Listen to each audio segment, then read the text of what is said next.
Anakku, pergi dan bekerjalah di kebun anggur. Demikian ayat 28b. Selamat pagi jemaat Tuhan, Shalom. Bapak Ibu, hari ini kita bersama-sama akan merayakan Hari Pekabaran Injil Sedunia dan Hari Pekabaran Injil Indonesia dan Hari Perjamuan Kudus Sedunia. Dan hari ini kita memakai tata ibadah Gereja Kristen Protestan Mentawai. Jadi mungkin Bapak Ibu agak sedikit melihat, kok agak sedikit beda ya. Ya, karena biasanya kalau kita merayakan Hari Pekabaran Injil Indonesia, kita selalu pakai tata ibadah gereja-gereja yang ada yang masuk di dalam anggota PGI. Nah, Ibu Bapak, hari ini karena kita pakai tata ibadah GKPM, kita mau melihat sedikit ya profil dari GKPM atau Gereja Kristen Protestan Mentawai. GKPM ini berdiri pada tanggal 9 Juli 1916 di Nem Leu, yaitu Sikakap Mentawai, untuk mewujudkan tritugas panggilan gereja, yaitu persekutuan, kesaksian, dan pelayanan sebagai tubuh Kristus dalam menghadirkan kerajaan Allah yang berisikan keadilan, perdamaian, dan kesejahteraan bagi umat, khususnya di Pulau Mentawai. Ini Pulau Mentawai gambarnya Ibu Bapak. Sebuah pulau yang indah dikelilingi oleh laut yang bersih. Barangkali Bapak Ibu kalau mau ke sana akan menyaksikan pantainya sangat bersih. Pasirnya sangat luar biasa, putih dan indah. Ini gambarnya. Nah, pada tahun 1901 seorang misionaris asal Jerman yakni August Lied sebenarnya sudah hadir di Kepulauan Mentawai. Namun dalam tugas penginjilan dia terbunuh oleh warga Mentawai di Talopolei tahun 1909, jadi 8 tahun kemudian. Nah, selanjutnya pelayanan August Lied ini dilanjutkan oleh F. Borger. Borger ini melakukan penginjilan hampir 16 tahun lamanya. Baru ada yang bersedia untuk dibaptis. Bapak Ibu, pada hari Sabtu tanggal 9 Juli 1916 ada 11 orang dari 2 keluarga, ini gambarnya, yakni almarhum Jagomandi Samaloisa dan almarhum Pomayang Sakerebau. Mereka menerima baptisan kudus berikut dengan anggota keluarganya. Dan momen tersebut kemudian disepakati sebagai hari lahirnya Gereja Kristen Protestan Mentawai. Dan kini Kepulauan Mentawai itu adalah satu-satunya kabupaten di Sumatera Barat yang penduduknya mayoritas beragama Kristen. Ibu Bapak, kisah misionaris yang mendirikan gereja GKPM ini mengingatkan gereja Tuhan pentingnya hidup dalam integritas iman. Apa sih integritas itu? Integritas itu artinya perkataan dan perbuatan itu selaras. Nah, integritas iman pelayan Tuhan, yaitu tadi kita lihat di Pulau Mentawai ada yang namanya August Lied, kemudian ada F. Borger. Nah, integritas iman para pelayan Tuhan ini ternyata gak sia-sia Ibu Bapak. Walaupun si August Lied ini akhirnya dibunuh, tetapi darah seorang martir itu menumbuhkan benih yang baru. Melalui pelayanan F. Borger, lahirlah gereja GKPM yang diawali dari 11 jiwa yang bertobat. Ibu Bapak Saudaraku, seandainya nih si Borger itu takut gitu, waduh ini kan si August meninggal nih gara-gara pelayanan kepada Kristus. Mungkin dia gak akan pergi ke Mentawai. Mungkin juga dia barangkali gak akan ada tumbuh gereja di sana walaupun mungkin dengan cara yang lain. Tetapi benih kematian seorang martir ini benar-benar luar biasa. Benih ini menghadirkan juga seorang misionaris lain yang juga mumpuni dan memiliki integritas iman yang luar biasa. Dan benih itu akhirnya tumbuh melalui ke-11 warga yang bertobat. Dan akhirnya menjadi cikal bakal tumbuhnya gereja GKPM hingga sampai saat ini. Bapak Ibu, bacaan kita pagi ini juga memperlihatkan bagaimana seharusnya hidup berintegritas yang benar sebagai anak-anak Tuhan melalui dua kisah yang saling terhubung dalam perikop kita. Kisah yang pertama adalah kisah tentang orang-orang Yahudi, khususnya para pemuka agama Yahudi dan tua-tua Yahudi yang mempertanyakan tentang kuasa Yesus. Para imam dan para pemimpin agama ini bertanya sama Yesus. Setelah Yesus melakukan karyanya, yaitu dia mengusir para pedagang dari bait Allah. Kemudian dia mengutuk pohon ara dan pohon itu juga kering akhirnya. Mereka bertanya, dengan kuasa mana Yesus melakukan semua karyanya? Siapa yang memberi kuasa tersebut sehingga Yesus berhak untuk mengumpulkan orang banyak di bait suci, berkhotbah dengan sangat berani, bahkan berhak untuk mengusir para pedagang di bait suci. Dengan otoritas siapa? Siapa yang mengangkat Yesus sebagai pemimpin mereka? Ibu bapak, sebenarnya pertanyaan ini mau menjebak Yesus.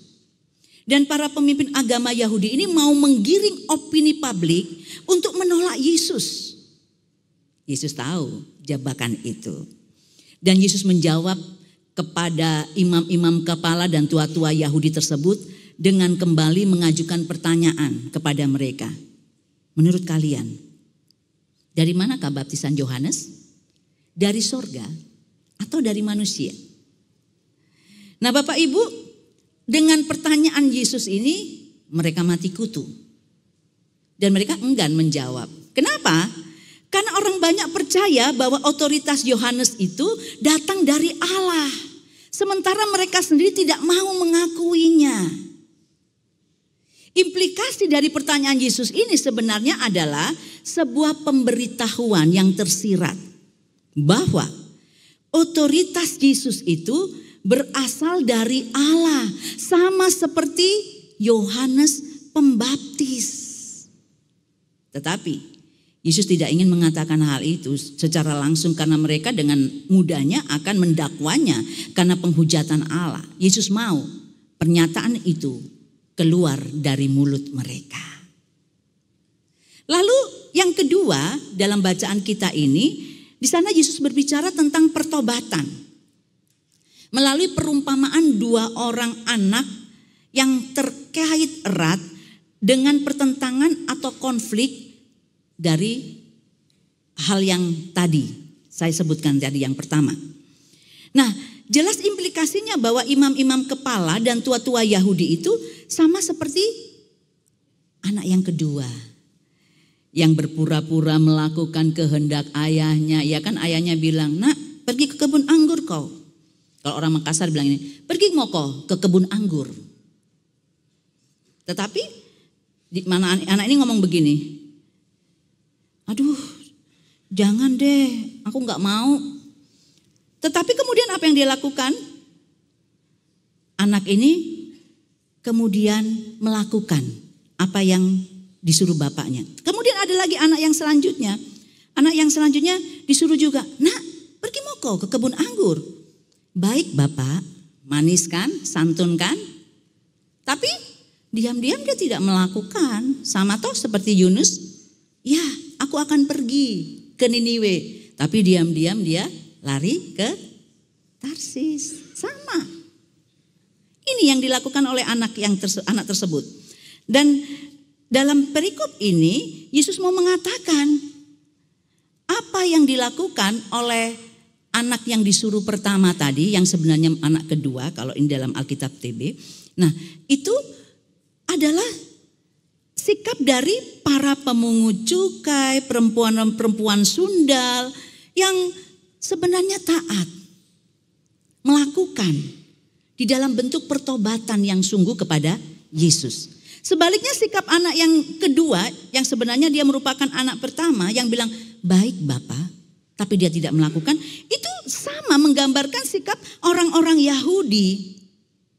Mereka seolah-olah melakukan, padahal mereka tidak melakukannya. Tidak ada ketaatan. Nah, apa makna firman Tuhan ini? Bapak Ibu, yang pertama Yesus mau mengatakan begini. Banyak orang beriman itu hanya di mulut, bukan di tindakan. Para imam-imam kepala dan tua-tua Yahudi, mereka mengaku saleh. Mereka bangga dengan status diri sebagai masyarakat kelas 1 yang utama. Tetapi iman mereka itu bukan kepada Allah. Karena iman mereka itu hanya sebatas perkataan, bukan tindakan. Perhatikan Bapak Ibu. Imam-imam kepala harusnya tahu dong kalau bait Allah itu tempat suci. Nggak boleh dipakai perdagangan. Ya kan? Tetapi waktu itu dijadikan tempat bisnis. Itu di pelataran bait Allah. Bapak Ibu, pelataran bait Allah itu adalah tempat bagi orang-orang berdosa untuk berdoa kepada Tuhan. Artinya mereka nggak kasih kesempatan orang-orang berdosa untuk datang kepada Tuhan. Lalu celakanya lagi, dalam bisnis itu ada kong kali kong antara pedagang dengan para imam-imam kepala. Ada komisi yang masuk ke kocek mereka. Bapak Ibu, seorang imam kepala loh, tokoh agama loh. Tetapi berani berbuat demikian. Orang yang kelihatannya saleh, ternyata kesalehannya adalah palsu. Karena kesalehan itu cuma dalam tindakan, bukan lahir dari hati yang mengasihi Tuhan. Akibatnya Mesias sudah ada di depan mata mereka, mereka tidak percaya. Bahkan mereka bersekongkol untuk membunuh sang Mesias, yaitu Yesus. Nah, banyak orang Kristen zaman sekarang Bapak Ibu juga seperti ini. Secara lahiriah menunjukkan diri sebagai orang Kristen, pakai kalung salib gede-gede, ya toh? Bahkan mungkin badannya ditato salib-salib. Nah, supaya kelihatan nih orang Kristen nih, ya toh? Apalagi kalau orang-orang mohon maaf dari Maluku ya, suka ada dijual itu kan salib-salib yang dari besi putih itu, gede-gede toh, pakai kalung itu. Tapi saya nggak ngomong ya kalau Bapak Ibu yang pakai kalung salib seperti itu ya, ini saya ngomong secara umum. Banyak orang Kristen menunjukkan imannya dengan hal-hal yang seperti itu. Atau sedikit bilang, wah haleluya, puji Tuhan, shalom, ya toh? Supaya kelihatan nih orang Kristen nih. Tetapi kehidupan beriman mereka sama sekali tidak menunjukkan identitas diri sebagai anak-anak Kristus. Dan celakanya banyak orang berlomba-lomba menjadi pelayan Tuhan supaya apa? Dapat pujian, penghormatan dari manusia. Oh, kalau jadi pendeta itu wah suci nih, imannya oke. Oh, kalau jadi diaken penatua ini suci nih, pasti nih kualitas imannya oke, pasti rajin baca Alkitab. Hati-hati. Padahal tidak sedikit juga. Mohon maaf, walaupun dia seorang pelayan Tuhan, ada juga yang nggak suka saat teduh Bapak Ibu. Tapi kalau presbiter sini di sini yang hadirin enggak ya, mukanya kelihatan semua saat teduh ya, setiap hari. Mukanya baik-baik nih. Dan harapan saya juga seperti itu. Tapi banyak ibu bapak pelayan-pelayan Tuhan yang seperti itu. Nah, ini yang mau dikatakan oleh firman Tuhan ini yang diwakili oleh para pemuka agama Yahudi. Tindakan mereka, perkataan mereka tidak menunjukkan tindakan iman mereka. Bapak Ibu, kita ambil contoh ya. Suatu keanehan misalnya nih, seorang ayah melarang anaknya merokok dengan alasan gak sehat nak, gak baik ya, maaf bagi yang merokok. Sementara bapaknya sendiri merokok. Suatu keanehan misalnya kalau para pengajar misalnya pelayan atau guru menuntut siswanya untuk belajar dengan keras. Sementara dirinya sendiri tidak pernah belajar menyiapkan materi pelajaran yang lebih baik. Suatu keanehan kalau ada orang sangat kritis terhadap sesamanya. Tukang kritik pelayan gereja. Tapi begitu jadi pelayan, kelakuannya sama dengan pelayan yang sebelumnya. Bapak Ibu, integritas iman itu artinya perkataan, perbuatan itu harus selaras. Nah, orang Kristen, orang yang percaya kepada Kristus harus menunjukkan. Oh, saya beriman sama Kristus. Tunjukkan lewat perilaku yang menunjukkan jati diri kita sebagai anak-anak Tuhan. Jangan mengatakan saya orang Kristen. Nih kalung salibku gede. Giwang salibku gede.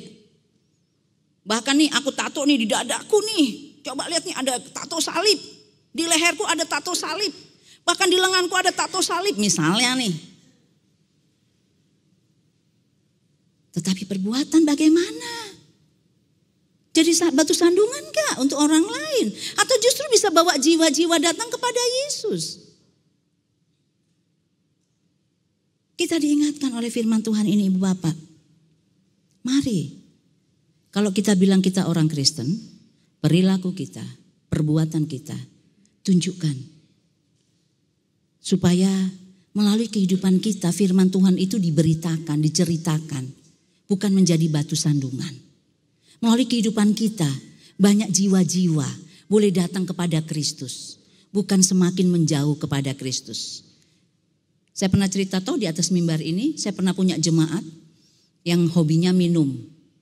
Bu Pendeta, kan di Alkitab bilang boleh minum. Gak ada larangan kok. Memang di Alkitab ada tulisan boleh minum. Tetapi secukupnya. Bukan lantas mabuk-mabukan. Saya punya jemaat namanya Pak Petrus Ibu Bapak kebetulan. Gak ada yang namanya Pak Petrus di sini? Siapa yang namanya Petrus? Angkat tangan.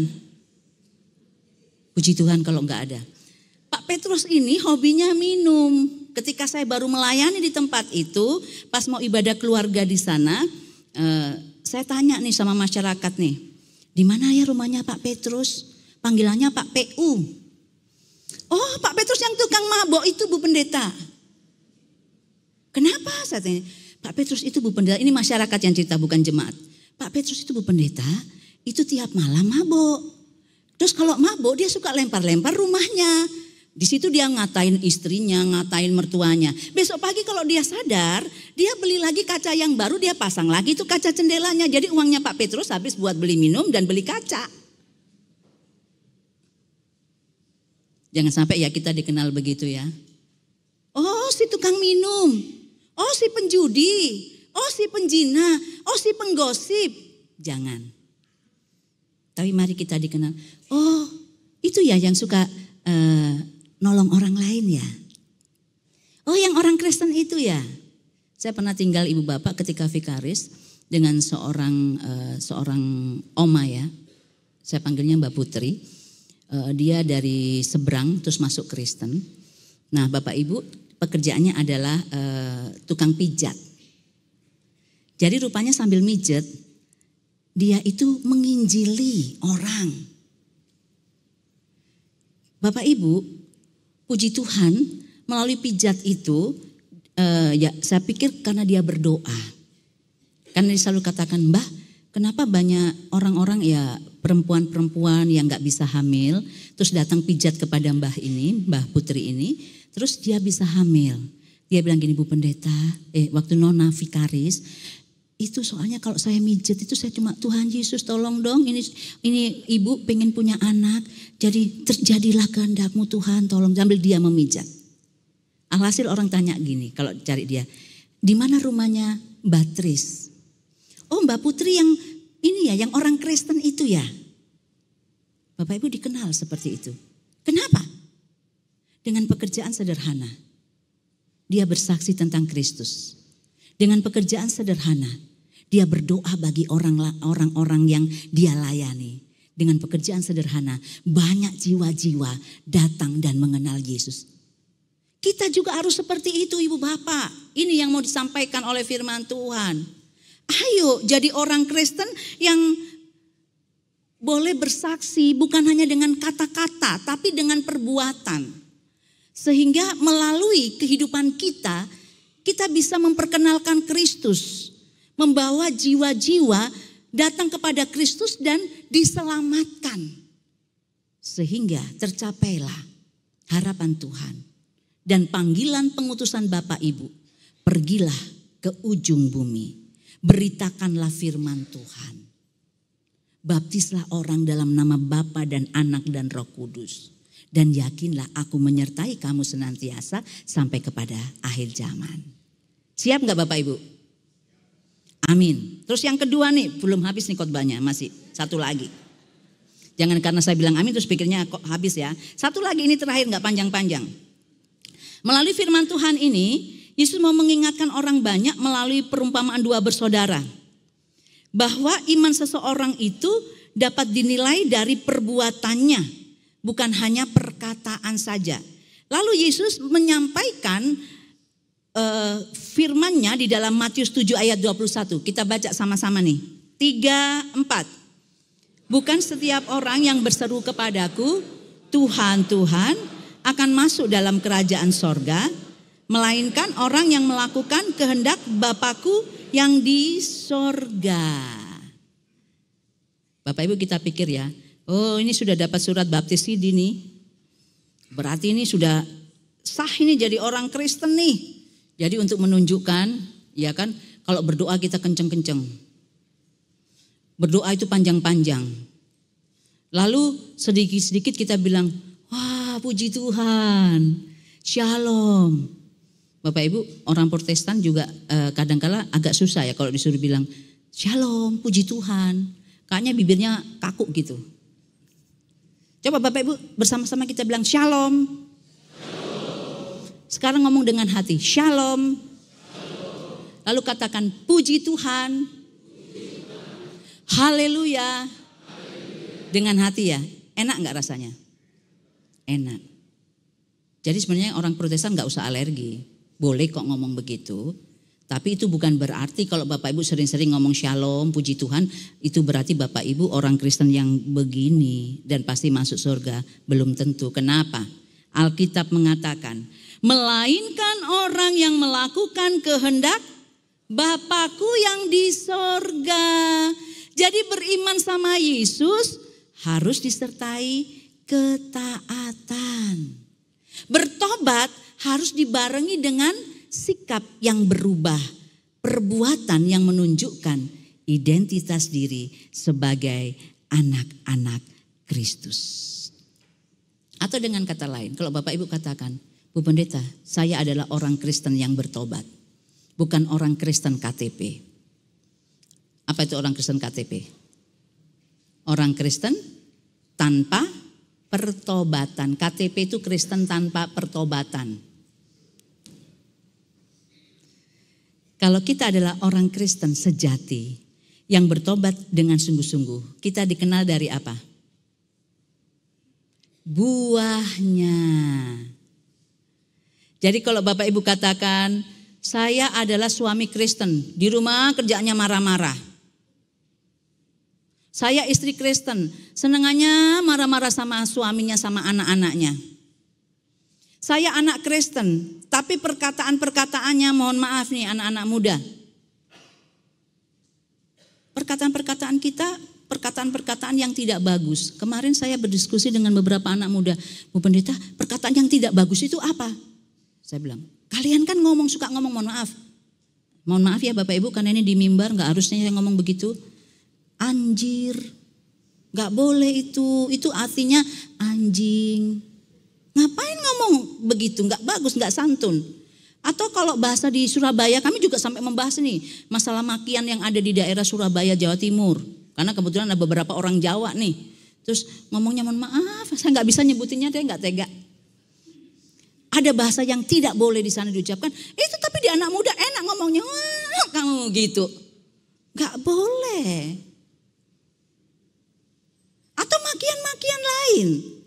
Jadi rupanya beberapa anak muda itu gak ngerti. Kalau itu makian anakku. Gak boleh diomong. Kalau emak-emak zaman dulu kamu ngomong begitu di lombok mulutmu. Ditampar mulutmu. Itu mama-mama zaman dulu. Kok mama-mama zaman sekarang lebih toleran. Makanya anak-anak itu dengan bebas ngomong gak ngerti artinya. Ayo Bapak Ibu kita ajar anak-anak kita jangan ngomong yang gak santun lah ya. Tapi kita ajar mereka ngomong yang santun, yang menunjukkan identitas kita sebagai orang Kristen. Sehingga anak-anak itu juga tahu, oh iya ya rupanya harus begini, harus begitu. Sehingga mereka juga belajar memuliakan Tuhan lewat perkataan-perkataan. Dan disitulah mereka bersaksi tentang identitas diri mereka. Bahwa mereka anak Kristus, mereka orang yang bertobat. Pertobatan itu ditunjukkan lewat buah iman yang menjadi kehidupan mereka. Hari ini kita akan merayakan perjamuan kudus sedunia. Bapak Ibu, perjamuan kudus ini berbicara tentang apa sih? Kita kan sering nih perjamuan kudus. Perjamuan kudus ngomong tentang apa sih? Kasih Kristus. Kasih Kristus yang bukan slogan. Kenapa? Karena Kristus mau mati bagi pengampunan dosa kita. Karena Kristus mau disalib agar penebusan Allah terjadi. Pengampunan dosa mengalir ke tengah-tengah dunia.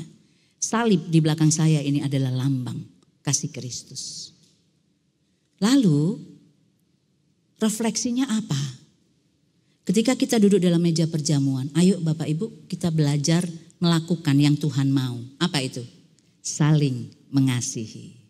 Lewat perbuatan, bukan hanya perkataan. Sehingga ketika boleh saling mengasihi, saling mengampuni, ya kan? Mengampuni itu berarti memaafkan dan melupakan. Kita boleh bersama-sama menghayati kasih Kristus ini. Karena ketika kita mengampuni orang lain, maka Tuhan juga mengampuni kesalahan kita. Ketika kita bisa mengasihi orang lain, itu berarti kita meneruskan apa yang Yesus lakukan, yaitu kasih. Dan roti dan anggur ini melambangkan tubuh dan darah Kristus. Bahwa semuanya sudah diberikan untuk Bapak, Ibu, Saudara dan saya. Mari kita syukuri, kita hayati. Kembali ke rumah, belajar jadi suami-suami yang penuh kasih ya. Dengan perkataan perbuatan. Kembali ke rumah, jadi istri-istri yang penuh kasih kepada suami dan anak-anak. Kembali ke rumah, anak-anak juga belajar untuk menghormati orang tua. Kembali ke masyarakat, kita juga tunjukkan kasih kepada sesama. Sehingga kalau dunia ini diwarnai kasih, maka damai sejahtera Allah akan ada di dalam dunia ini.